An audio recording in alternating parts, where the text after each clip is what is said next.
pleasure to have everyone with us today. Thank you for coming in person. It starts to make for much better interaction, so appreciate that. We've got some great results to announce today, but beyond the results, we're also going to talk about capital allocation. I know there's been a lot of discussion in the media over the last week, and we were waiting for today to be able to talk about that. So while we'll talk about that in detail, all I can tell you right now is that there is no change in our capital allocation discipline. It will continue to be as strong as it has been, and I'll explain the details as to why I say that. So let's talk about our financial results first. Our consolidated results are a 19% increase in revenue and a 60% increase in profit after tax. And the one change you will see is we are going to talk about consolidated results consistently now, because that really captures all of the elements in M&M. And just for now, the information on standalone will be included in all our press releases as well as stock exchange notifications. Standalone profit is up 98%, but consolidated is a more representative, consistent number. So whether it's higher or lower in terms of percentage increase, we talk about consolidated because it represents a number well. And what you will also see is a lot more transparency, a lot more accountability in things we're driving. From the last meeting, we talked about the strategy for the business going forward. And that's what we're going to update you on a consistent basis. This will also reflect in our financial statements, the way we approach our segments. So we have auto, farm, and services as the three main areas across M&M and across the Mahindra Group. Our auto business has multiple components in there, including SUVs, LCVs, international. We will have a growth gem in our auto business as well, a couple of growth gems there. Our farm business is largely tractors, but there will be sub-segments we will start identifying over time in international and others, and a growth gem in farm machinery. Services includes two large businesses, Mahindra Finance and Tech Mahindra, as well as a number of growth gems. And our stated strategy is for auto and farm, capitalize on market leadership. For Tech Mahindra and Mahindra Finance, unlock full potential. And for our growth gems, a 5x challenge.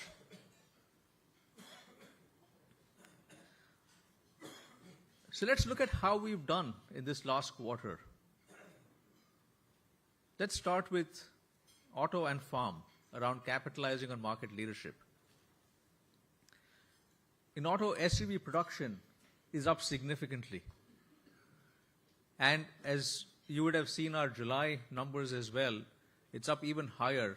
A number of problems around semiconductors have been sorted out, and we are producing at capacity at this point in time. Okay. Rajesh and Vijay and Velu and team will cover the auto business in more detail. I wouldn't say that the semiconductor problems have gone away completely and won't surface again. I think the team's done a great job in taking care of them right now. There's always a possibility something may come up and there may be some issues in future. In the world that we live today, we don't take anything for granted. Operating leverage has driven margin improvement and has been reflected in the profits as well.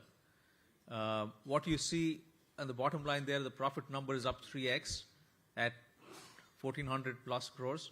That does include a benefit from KG Mobility, which was the old SsangYong, because as KG Mobility took it over, it's doing better. The stake that we had has resulted in a gain of 405 crores.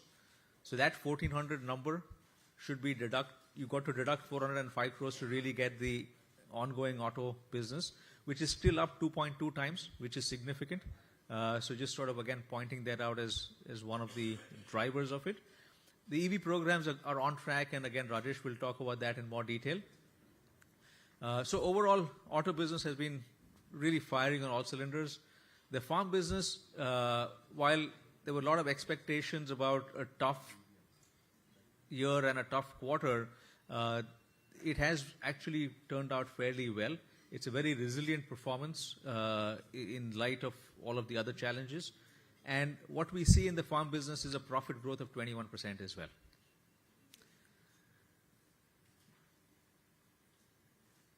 Moving forward then, Mahindra Finance is very well along its turnaround path.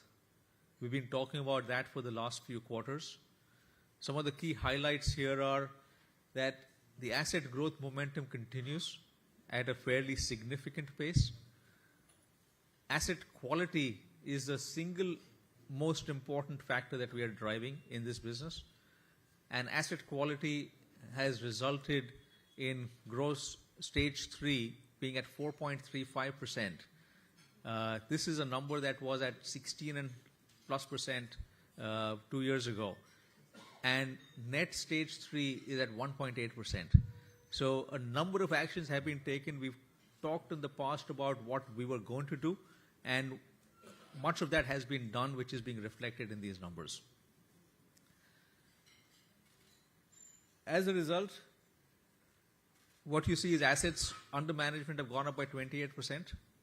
And as I mentioned earlier, profits up by 58%. Tech Mahindra has had a tough quarter. And there were a number of reasons for that. Margins are down, profits are down. There is a clear path to drive a turnaround in this space. And with Mohit Joshi coming in as CEO, he's joined now. He's spent a month or so in the role, a couple of months in the role now. And as he outlines his plan going forward into the future, I would look at this as similar to the Mahindra Finance turnaround that we had started about a year and a half ago. And that's something that we will initiate in TechM now.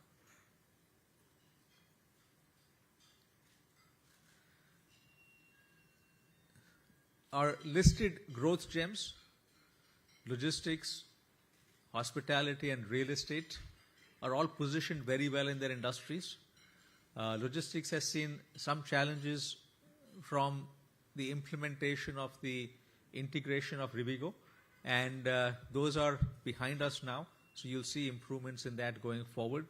Hospitality is on a very good track, a huge amount of demand. The business is positioned very well as a leading player in family vacations in India. And the real estate business is on a very strong track also in terms of much more aggressive growth. All three have outlined plans for a 5x growth in the next 5 to 7 years.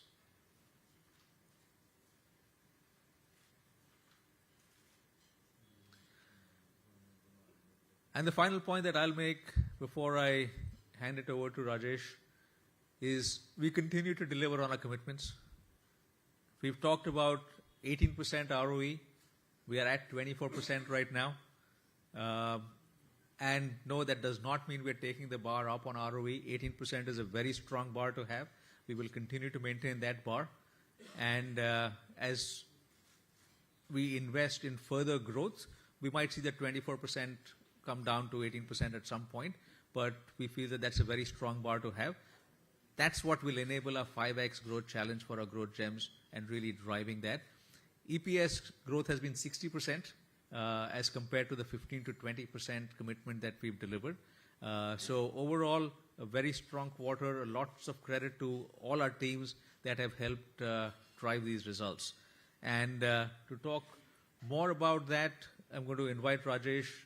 After just highlighting the key messages here, Consolidated PAT, as you saw earlier, is up 60%.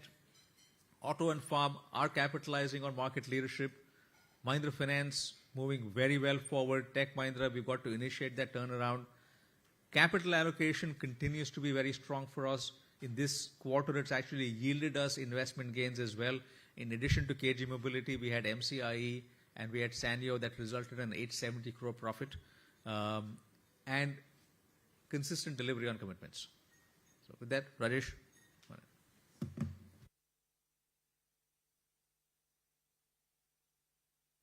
Hi, good afternoon, all of you. I will try and do this quickly so we've got enough time for Q&A. So I'm going to cover the automotive business first. As you can see, we've had a very healthy volume growth, 21% for the quarter. Our SUV volumes crossed a lakh. Revenue market share, we were again number one with a gain of about 3 share points. And on the LCV less than 3.5 tons, we hit 49% market share, which is about a 5% gain, and our highest quarterly market share in the last 5 years. This shows you the trend line of how our volumes have ramped up from 42,000 odd in the quarter one of F22 to, that's the SUV volume, and crossing 100,000 in the quarter. And likewise, you can see our revenue market share at number one over the last 6 quarters.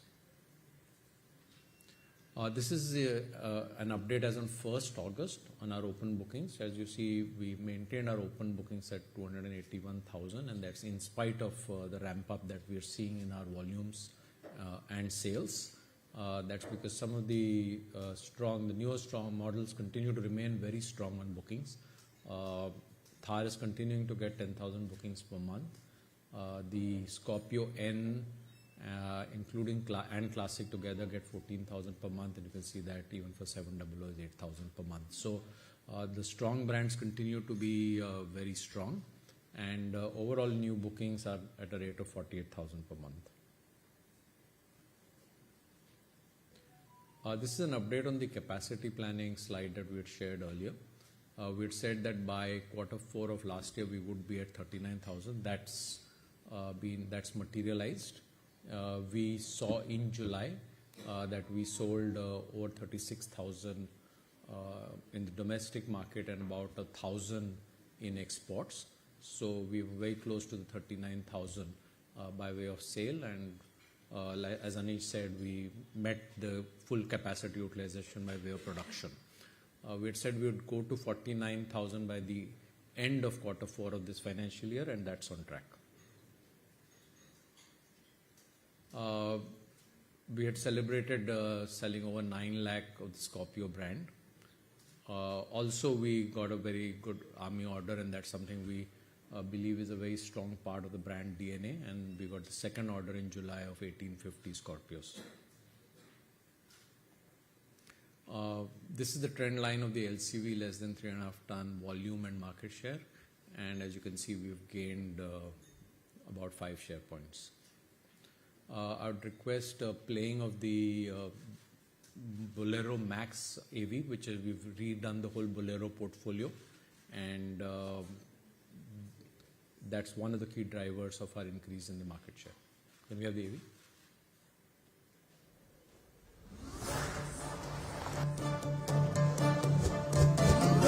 नई Bolero max pickup range, इसमें सब कुछ नया है। Tyres इतने बड़े कि यहां से भी हाईवे समझ के निकल जाए।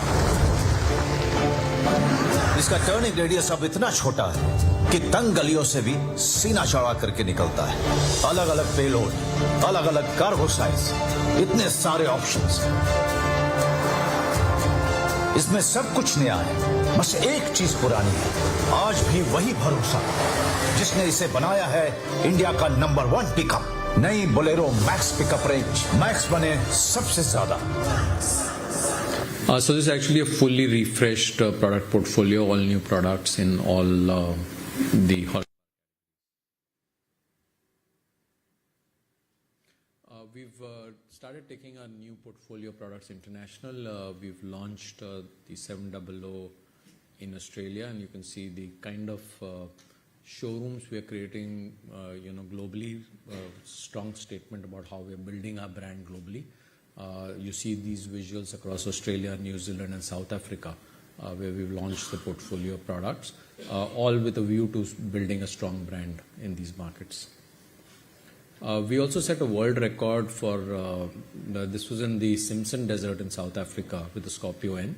It's a Guinness Book World Record for covering time and distance together, so 385 kilometers in 13 hours, non-stop, a testimony to the reliability and the capability of the product. In the last mile mobility business, we continue to do very well. It was our highest ever three-wheeler volumes of 14,700 in the quarter, and we continue with our market leadership here.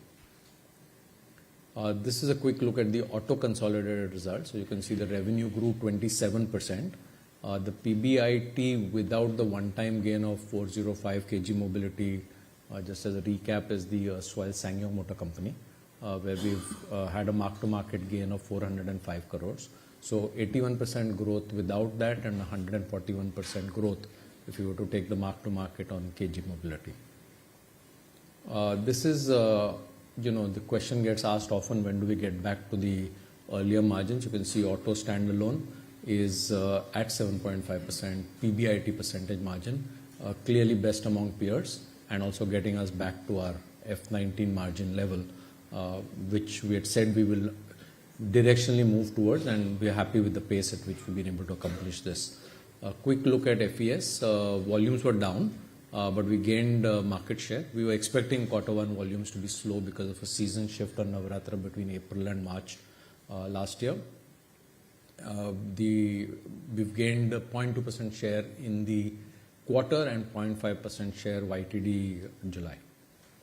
This is a trend line. This is our highest quarterly market share since Q2 of F20. Two key parts to continuing our market strategy, gain of market share. One is, of course, strengthening our channel. The second is launch of the Oja, which is going to happen on 15th August, and the launch of the Swaraj Target tractor, which has been launched. The Orchard and the lightweight tractor market size is approximately 50,000. The reason I say 50,000 is it's an application-based segmentation, so you never get exact precise numbers. And in that segment, our market share is 30%, which is well below our overall average of 42.9, which indicates that we have a very good upside to gain market share with two new launches in this segment. We are scaling up farm machinery for growth. We saw 24% growth in Q1. Rotavator market shares are up. We've gained market share, and we're strengthening our product portfolio. Other products like rice transplanters and laser levelers, etc., are doing well too. Farm consolidated financials, 9% revenue growth, 22% PBIT growth. And comparing margins, we've since last time started sharing farm standalone and core tractor margins. You can see our core tractor margins are now getting very close to the F19 level at 18.6%, and a very good improvement even quarter on quarter and certainly over last year as well. With that, I'll hand over to Manoj. Thank you.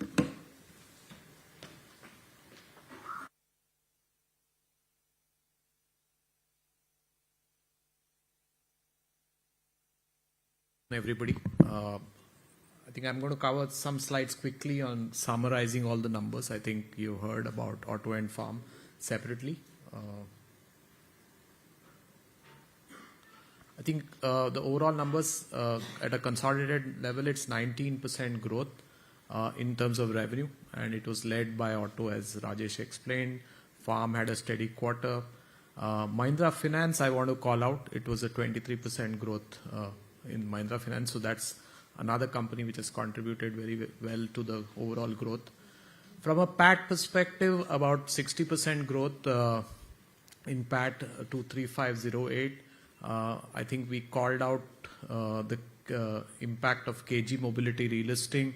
As you know, we had taken a write down as SYMC went through bankruptcy. It has now emerged out of bankruptcy and listed again, so there's a 405 crore gain which has been reflected in the numbers as we marked it to market based on the market price as of 30th June. So that's in those numbers. Just a quick look at how that number splits up. I think if you look at Q1 last year, it was 2196 crores. And this is going to be uploaded, so it'll be in the public domain, so you don't need to click a photograph specifically, but feel free. I think from an auto perspective, 533 crores is operational, 405 crores is because of KG Mobility, that's the increase. Farm is very steady, 205 crore increase. And overall, as we call services, which is Tech Mahindra, Mahindra Finance, and all of our businesses which are catering to the growth gems and the other businesses, they're all clubbed together as services. That's contributing positive 169 crores.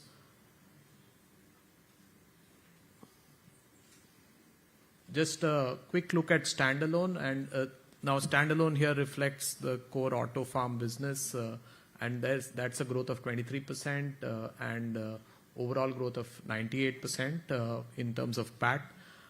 With this, I'll leave it here, and we can obviously interact and have more details about the financials as we go forward. With that, I invite Anish to come back on stage.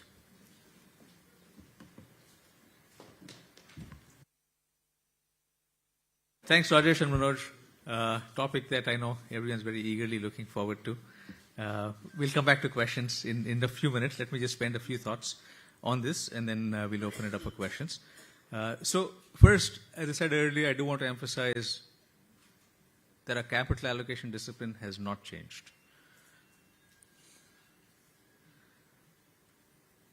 Let's talk about RBL, which is where all the questions came in. This is an investment of 417 crores today. It's an investment in a sector that is a core sector for us, financial services. A sector that we want to grow a lot more in. We have a business in that sector that's 40,000 crores or almost 40,000 crores of market cap. I'm rounding up a little bit there. And this investment is really for us to understand banking in a lot more detail with a very long-term view. This is a 7 to 10 year view. There are no assumptions on our part today whether we want to get into a bank or not. In fact, at this point in time, we cannot and we do not want to. There is no intention of going further beyond this at this point. But it helps us understand this sector a lot better to enhance the value of a business that is nearly a 40,000 crore market cap business in this sector for us. Why RBL Bank? We saw an opportunity with a bank that was very well run, a very strong management team, a very good foundation, at a price to book that was lower than 1. It was a great investment opportunity from that standpoint that came together with our desire to understand this sector in banking a lot more. And that is the reason we've gone ahead and taken a 3.53% stake in this bank. At this stage, we do not expect to go higher. At some point in future, if there's a very compelling strategic reason, which we will have to understand in detail, evaluate in detail, in line with our capital allocation guidelines, we will look at it at that point in time. But today, that is where we are. Right? I think I've covered all the key points that we had here. Let me go further. Not just will it not change, we've in fact enhanced our discipline. And you will see that in our reporting numbers as well. There is no others category in what we report anymore. In the past, you would have seen others, and others sometimes tends to be a parking lot for things that we don't like. But there is no other category anymore. There's accountability. So every business has an owner, and that owner is accountable for that business. Not that that wasn't the case in the past, but it's just further enhanced at this point in time. Therefore, our segments will be auto, farm, and within services, financial services being greater than 10% for us is reported separately. And then we have the other services businesses, the industrial businesses, and consumer services.